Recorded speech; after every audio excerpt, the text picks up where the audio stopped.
So welcome you again on Toshi Homeopathy Clinic at Karanja branch. So he is a patient of diabetes and hypertension since last many years.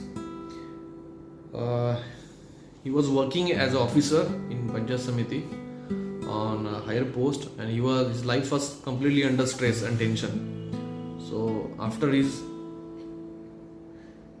working life, he was suffered with the severe blood pressure and the diabetes, and he was get completely frustrated that could not able to get off all the medications what he was taking for the medicine for the diabetes and the hypertension. And he came to me just as an experiment कि चलो homeopathy लेके देखते हैं. And today he is completely off from all the medications. He is not taking any kind of diabetes medicine. He is not taking any kind of hypertensive medicines. So let's listen the story from his own. Patient will going to talk in Marathi. I will translate you at the end. तर बोला ताडे साहेब, सध्या तुम्हाला आपण कशासाठी आपल्याकडे आलो होतो? Diabetes आणि ब्लड प्रेशर होतं आपल्याला, बरोबर? काय होत होतं तेव्हा? साखर स्टार्टिंगला किती झाली होती साखर तुमची? एकदम स्टार्टिंगला 360. 360. आणि कुठल्या गोळ्या घेत होता तुम्ही? ब्लड प्रेशरच्या आणि डायबिटीजच्या. मेटफॉर्मिन ग्लॅसिफेज चालू होती तेव्हा? गॅसेस पण होते. आणि मेटफॉर्मिन आणि ग्लॅसिफेज चालू होती तेव्हा तुम्हाला गोळ्या डायबिटीजच्या? हो. काय झालं नंतर मग होमिओपॅथी आपण चालू केल्यानंतर? होमिओपॅथी केल्यानंतर सरांनी मला थोडासा म्हणजे एक्सरसाइज करण्याचा, व्यायाम करण्याचा सल्ला दिला. त्याच्यानुसार मी व्यायाम सुरू केला, मेडिसिन्स घेतले आणि होमिओपॅथीची मेडिसिन आपली त्यावेळेसपासून. म्हणजे आता डायबिटीजच्या आणि ब्लड प्रेशरच्या गोळ्या बंद आहे किती दिवस झाले? 1.5 वर्ष. 1.5 वर्ष झालं. या 1.5 वर्षामध्ये आपली साखर कशी आहे? एकदम नॉर्मल. एकदम नॉर्मल आहे. एकदम नॉर्मल. काय सांगताल तुम्हाला त्या आयुष्यामध्ये आणि आजच्या आयुष्यामध्ये काय फरक पडला सांगता येईल? त्या आयुष्यामध्ये आणि या आयुष्यामध्ये जवळपास जमीन आसमानचा फरक पडला. मला आज असं फील होऊन झालं की मी 25-30 वर्षाचा जवान आहे. अच्छा. आणि तेव्हा तुम्हाला अजून सोबत काय प्रॉब्लेम होत होता डायबिटीजमुळे? सुरुवातीला मला म्हणजे सेक्शुअल प्रॉब्लेम होत होता आणि विशेषतः सोबत जो संभोग होता तो व्यवस्थित होत नव्हता. रिलेशन्स होत आणि सॅटिस्फॅक्शन होत नव्हतं, माझंही होत नव्हतं आणि विशेषच होत नव्हतं. बरोबर. तर आपण ज्या गोळ्या दिल्या त्याच्यानंतर मग फरक पडत गेला. तसा मी थोडासा व्यायाम वाढत गेलो. आता तुमचं वय किती आहे? आता मी 66 जवळपास सुरू होईल मला आता जुलैला. आणि तरी पण तुम्ही आयुष्य जगताय, एन्जॉय करताय? एन्जॉय करतो म्हणजे ॲज ए म्हणजे यंग. As a young. 25 ते 30 वर्षाचा जवान. नाही का? अच्छा. आणि त्याच्यामध्ये काही त्रास जाणवतो सध्या तुम्हाला? पहिले कसं डायबिटीजमुळे मोस्ट प्रॉब्ली लोकांना सेक्शुअल विकनेस येतो. डायबिटीजमुळे सेक्शुअल लाईफ त्यांची संपूर्णच जाते. डायबिटीजच्या गोळ्या असतात, साखर वाढलेली असते, रिलेशन्स होत नाही, आपण सॅटिस्फाईड नसतो, वाईफला पण प्रॉब्लेम होतो. आता तुमच्या आता डायबिटीजच्या गोळ्या पण पूर्णपणे बंद आहे. कम्प्लिटली बंद. आपण नाहीच आहे. साखर आता ऑलमोस्ट तुमची आता साखर किती आली आहे मागच्या आठवड्याला? 135 जेवण झाल्यानंतर. फास्टिंग 135 आणि सॉरी जेवणाच्या अगोदर मला वाटते 70 काय आहे. फास्टिंग 70 आहे आणि पोस्ट मील 135 आहे. 135. अच्छा. आणि जो आपला प्रॉब्लेम होता गुडघेदुखीचा, एक नैराश्य आलं होतं बेसिकली आपल्याला लाईफमध्ये. नैराश्य तर पूर्ण गेलं माझं, पूर्ण गेलं. कशामुळे आलं होतं नैराश्य? एवढा सॅटिस्फाय आम्ही माझ्या आयुष्यामध्ये खूप सॅटिस्फाय. आणि माझ्या मिसेस पूर्ण सॅटिस्फाय, माझी मिसेस सुद्धा सॅटिस्फाय आहे.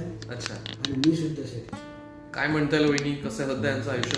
म्हणजे खूपच चांगला आराम आहे. आता ज्या होमिओपॅथी गोळ्या चालू आहे त्यानंतर यांना कसं आहे ओव्हरऑल? चांगलं आहे, खूप चांगलं. चांगलं आहे. अच्छा. काही त्रास वगैरे त्यांना नाही?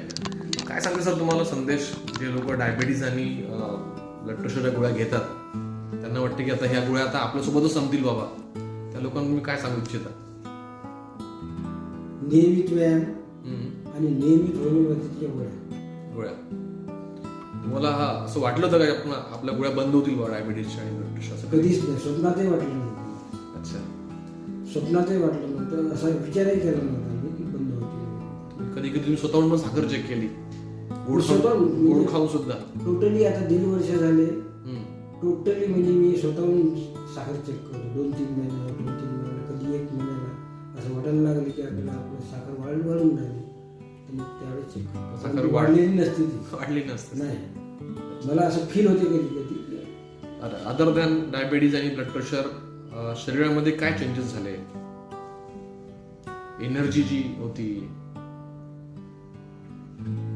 खूप चांगली एनर्जी आहे असं. म्हणजे असं म्हणजे सुरुवातीला मी 24 तास म्हणजे ज्यावेळेस तुमच्याकडे सुरुवातीला आलो त्यावेळेस तर मला मानसिक त्रासही होता, शारीरिक तर व्याधी होतीच ती डायबिटीजची, परंतु मानसिकरित्या मी थोडासा खचलेला होता. बरोबर. आणि आपल्याकडे आलो नाही आपण मला औषध गोळ्या सुरू केल्या आणि त्याच्यानंतर त्या सोबतीला आपण मला एक्झरसाईजचा सल्ला दिला, व्यायाम करण्याचा सल्ला दिला, तो खूप मोलाचा ठरला. सर्व डॉक्टर सोडून पण तुम्हाला देतो. सर्व डॉक्टर सोडेल पण तुम्हाला सोडत नाही ते झालं म्हणा. तुमच्या त्यात श्रम पण आहेत नाही का? पण एक स्ट्रॉंग म्हणजे फिजिकली स्ट्रॉंग आहो मी, मेंटली स्ट्रॉंग आहो आणि सेक्शुअली स्ट्रॉंग. कुठं नाही सांगतो आज ते मी म्हणजे असं मिशीच्या समोर सांगितलं की 25 वर्षाच्या जेवणाला म्हणतो मागं. हो का? एवढा चेंजेस असतो त्याच्यामध्ये? एवढा कॉन्फिडन्स बिल्डअप झालेला. Good. Very good. That we need it basically. It's a misconception that diabetic could not go.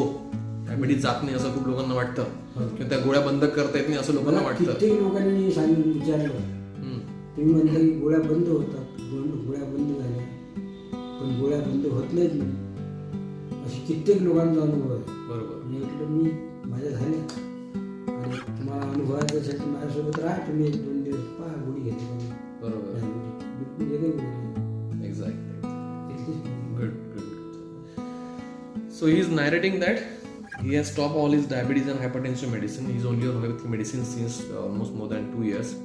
So just after 6 months of our medication, his diabetes and the blood pressure becomes normal. तुम्ही बीपीची गोळी कुठली घेत होते? Bictelium. So he was taking some beta blockers for his blood pressure, and for diabetes he was taking Lasivige and Metformin. But now he is not on any kind of a medication. He is also not taking any kind of antioxidant, multivitamins, calcium. He is not taking anything, right? He's just only on normal diet and his exercise and only on homeopathic medicines. He's enjoying his life basically, right? And after his retirement, he thought definitely he would love to enjoy his second marriage life. Second married life, we can say. But now he's enjoying all these things, and would like to tell you,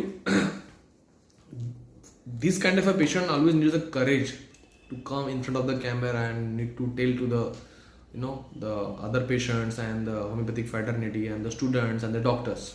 But he got that kind of a confidence. He developed that kind of a courage only because of homeopathic results. Right? Only because of that he is in front of camera, he is narrating all these things, and he told by himself, no sir, I would like to tell about my sexual life history. त्याला कारण आहे तुमचं motivation. Definitely. So he told that no sir, I will talk about my sexual life. I would love to narrate this message to all